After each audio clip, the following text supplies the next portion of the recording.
Welcome to Motionbuilder and You. Introduction to Motionbuilder. All right, let's see here. Oh. Oh, okay, good. I got you at a good time, I hope. Brief number 2. The rig looks great on our end. Thanks for allowing us to test. Our game designer wants to get a loop ready for the engine. Can you make this walk into a seamless loop and send it back? The length doesn't matter too much, but could you try and make it loop on a round number? We don't have a pose for the stance yet, so go ahead and make one for us. Thanks again. Yeah, we could do that. Okay, so looking at our walk-in Motionbuilder, let's look at it again. So looking at the walk again in Motionbuilder, there's a couple things that we need to do before we can loop this walk. The first one is, if you notice, when it starts, it feels a little bit like the beginning of a walk. You can feel him kind of lean forward into it, and he doesn't really start at a proper cadence until the second step. So we can actually trim that out to change the start point of the walk. So I'm actually going to use the plant of this right foot. I'm just looking for the point where it's, I'll say right about there. It's pretty good. And I'll shorten the clip here and bring this down to 0. So now that's the beginning of our clip. And then to get a loop working, I'm going to find the closest pose to this as far as possible along the clip. So I'm looking for right foot planted. We've obviously lost it there, so let's bring it back a little bit to this one. We'll say right about there, and we'll just trim it up. So there's our section of walk. I'm gonna go ahead and bring this back to the origin.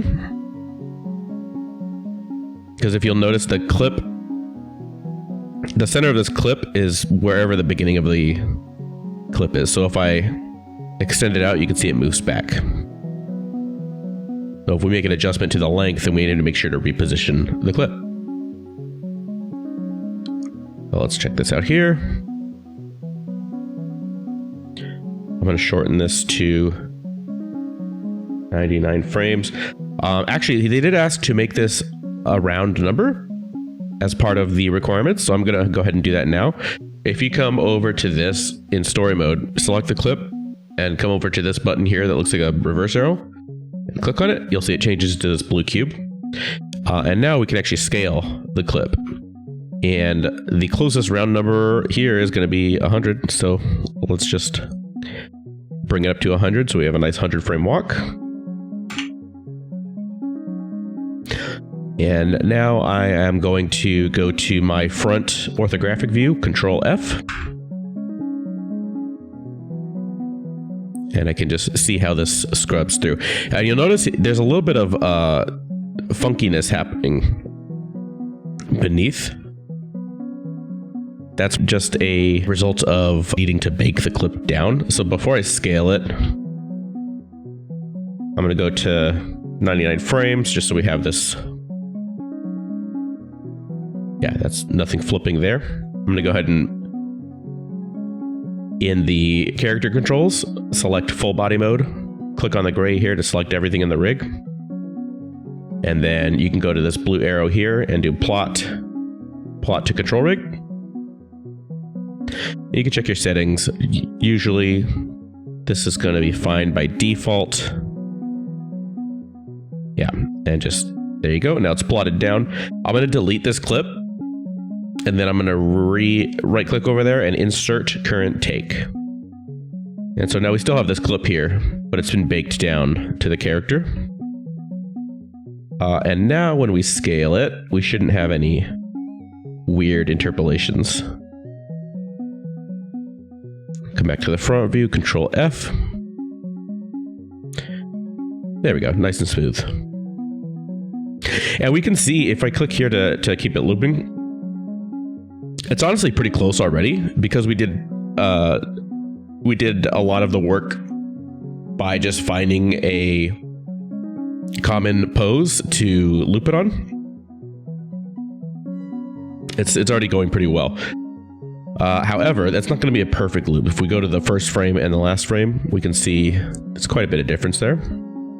So what we're going to want to do is use the pose tool, the pose controls, to match those across the beginning and end. So what I'm going to do is actually bake this back down to the control rig. Control plot to control rig. Then I'm going to mute this track in story mode because we don't need this anymore. But we're going to keep it in here in case we need to revert back. All right, Control Q to go back to perspective. As a quick overview of those hotkeys, Control Q is going to bring you to perspective mode. Control R will bring you to the right orthographic, and if you hit R again, Control R will bring you to the left, and you can just toggle. Same thing goes for Control T for top, or hit it again to toggle bottom. And Control F for front and F again for back. So go back into perspective. And they said to go ahead and make our own pose for the stance, meaning the pose that we're going to loop back into. So let's go ahead and just use this first pose. I'm going to come over to the pose controls tool in the resources, select everything on the rig, and just hit this plus sign. And now we've got this pose. I'm going to name this walk forward right, because that's the right foot planted. So now we've got this pose from here. Now we're going to use now we're going to use an animation layer to copy that pose over. At the beginning here, we don't want a pose, obviously, so we're going to set a key at the first frame to set just an empty 0 key. I'm going to go all the way to the last.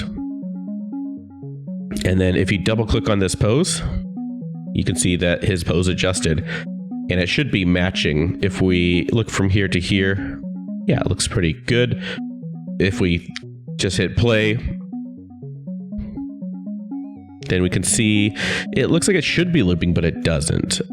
And let's see what's going on here. So it is the same pose, but you'll notice that it rotates a little bit around the hips. The reason is when we applied the pose, it's using these options here to match the target translation and match the target rotation, which is great. That's going to help us match the rotation of the hips if we want to not adjust the position of the character. But it kind of doesn't work out in our case because the rotation and translation of the hips isn't going to be matching here anyways. If we meet that layer, we can see that there's a little difference there, obviously. So what we can do, if we just turn these off and then reapply the pose, it's going to make the pose exactly how it was copied. So now, sorry, let me apply it one more time and hit S. Oh, my track is muted. My layer is muted. Okay, so now if we toggle, it's exactly the same. If we scrub it through, we can see, yeah, that looks pretty good. It's looping pretty well. There's no issues there. Let's check it in perspective. Oh no. Oh no, what's happened here? So when I said it applies it exactly where you made the pose, it applies it exactly where you made the pose. So if I toggle back and forth here, you can see it's exactly the same pose. So what I'll usually do is just come in here, and if you select the hips in full body mode and hit this release all pinning button to release the foot pinning, then we could just slide the character around. And I'm just going to kind of guesstimate roughly at first, and then turning off and on the layer, I can see how far off I am there. There we go. And I'm kind of looking for this last foot here. I want it to not be sliding. It looks like I nailed it right there. There we go. So now that last step's not gonna slide, and I should be in pretty good shape because it's not a big change. Yeah. Now if we just play through, you can see that's working from the side, no sliding. If we look from the front, the animation loops pretty well. Okay, so with that done, we have our character walk looping, a perfect loop. We have the stance applied to the first and last pose. We've moved it to an even number, so it loops on 100 frames. And we have met all of the requirements asked of us by the client. So we're going to go ahead and turn this around and send it back. And hopefully we hear back from them with next steps.